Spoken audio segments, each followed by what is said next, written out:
Reggie here, and I want to welcome you to another one of my videos. In this video, we are going to look at the performance of 3 key comics from my Oh Sugar box. Stay tuned. All right, let's go ahead and take a look at a couple of examples, and we are going to start things off with this book right here, Amazing Spider-Man issue number 2, published by Marvel Comics back in 1963. And this book is the first appearance of the Vulture, one of my favorite Spider-Man villains, going all the way back to when I used to read Web of Spider-Man as a adolescent. Been a fan of that villain since then. But this book was one, Amazing Spider-Man issue number 2, that I picked up already graded for $1,400. So let's see how the 5.5 has fared. And you can see, according to Go Collect, this book is valued at $3,088. That was the most recent sale for this book in July. $3,088, which is a net increase, if you will, from when I bought it to where it is now, of $1,688. It's basically 120% increase, is if you just draw a line between what I paid and where it is right now. The challenge, of course, is that if you go back in time and you look at where this book was, it brings a tear to the eye. You know, if I had sold this book just as recent as May of this year, this book was going for $6,500. $6,500 in May of 2023. That was actually higher than the pandemic price. The pandemic price, or value, I should say, for this book was $6,295. And again, if you just do the math based upon the value, the asking price, the selling price of this book in May of 2023, I could have made $5,100 had I sold. I'll tell you that Spider-Man is my favorite character. I own every Spider-Man that has come out in terms of like cover A's. I would not sell this book, but that's a great amount of money.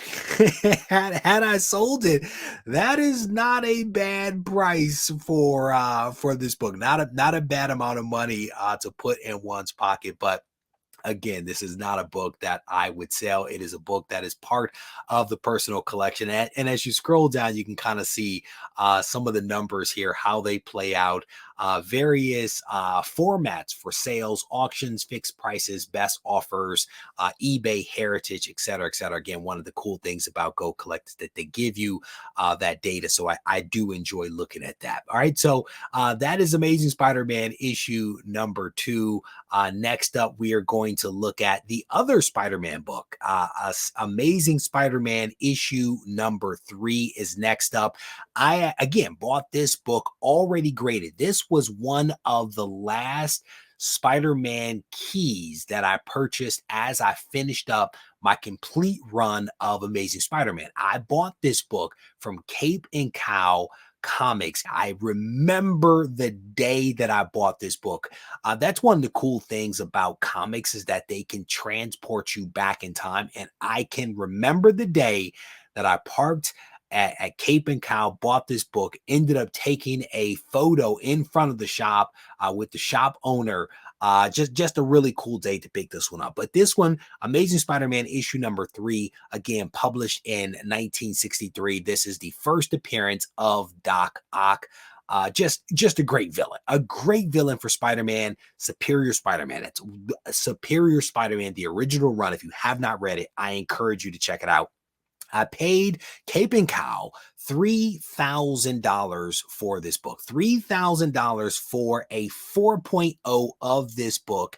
And right now it is worth a few dollars more than what I paid for it. And I do mean a few dollars. The most recent price, or the most recent value for this book, is $3,233. That is an average. That is the 30-day average for this book. The most recent sales price is actually $2,967.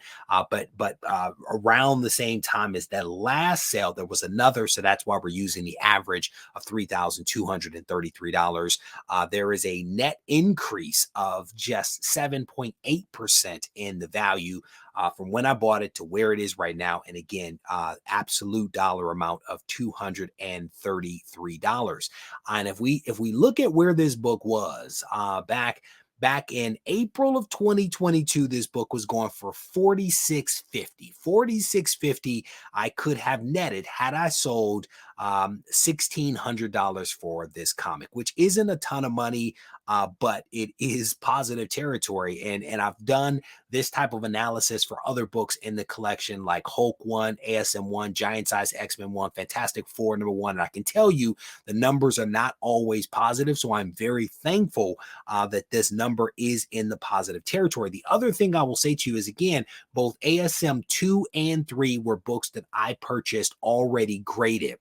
I've taken a look at the grader's notes extensively, and I can tell you for a fact that each one of these books could realize a grade bump if I sent them in, cracked them, cleaned them, pressed them. I believe that each one of these could go up at least a grade based upon what I'm seeing through the plastic, but also in the grader's notes. So that again is another type of analysis that I've done here on the channel, the CPR effect.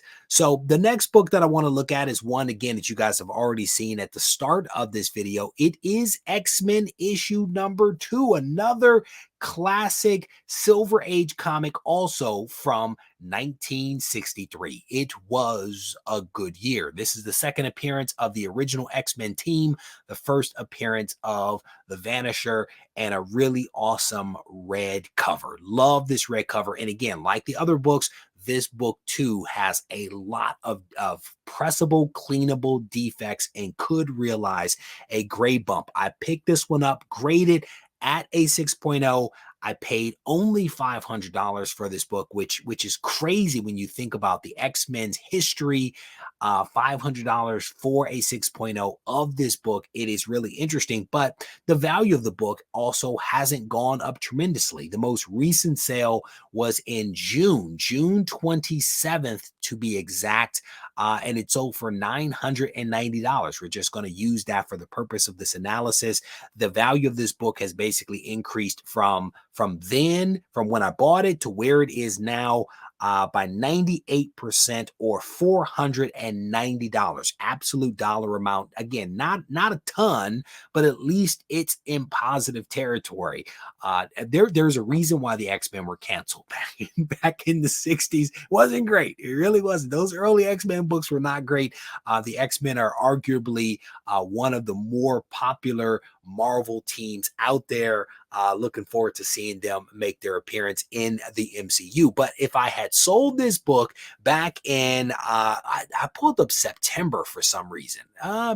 Yeah, I put up September. So September of 2022, had I sold my copy of X-Men 2 6.0 at this time, I could have netted or sold it for $1,871. Subtracting the $500 paid, I would have made $1,371. Not a ton of money, but again, at least in positive territory for this book.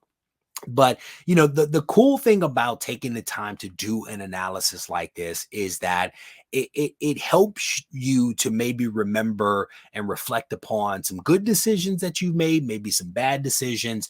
Maybe you do things a little bit different in the future. But I've learned a lot from the 3 videos that I've put out thus far, in which I've done exactly what I'm doing right now. Not necessarily reflecting on what I could have sold these books for back in the day, but reflecting upon how much I paid, when I paid, why I paid it, and then again, where those books are sitting right now. All of these books are part of the personal collection. I don't intend to sell them at any point in time in the near future, but it's just cool to do the analysis, to reflect upon decisions that have been made, and again, maybe make some slightly different, maybe better, I don't know, decisions moving forward. If you haven't had a chance to do an analysis like this of your own, you may want to take the time, because I think that there are some lessons to be learned here. With that said, if you haven't yet subscribed to the channel, I want to encourage you to do so right now. I try to put out a ton of content that is informative, maybe entertaining, maybe a combination of the two, but the goal is always to put out something that helps the comic book community. So I definitely encourage you to go ahead and subscribe to the channel. If you want to reach out to me, you can do that as well. The best way to do it is on Instagram, and you can find me at Regie Collects. Take care. This thing on? Mic check. I just want to make sure y'all can hear me clearly. Yeah.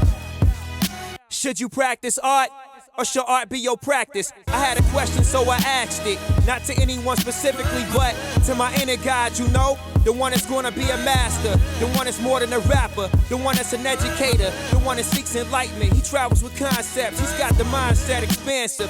He understands that his time combined with travel and concepts makes his mind convex. Sort of like when you look at a brain scan, straight off meditation, we was concaving until we had that eternal dialogue that created our dialect. Now we in distinct rooms of pure souls having them conversations, synergy and combinations. You fly and we waiting, Indian style in the gold.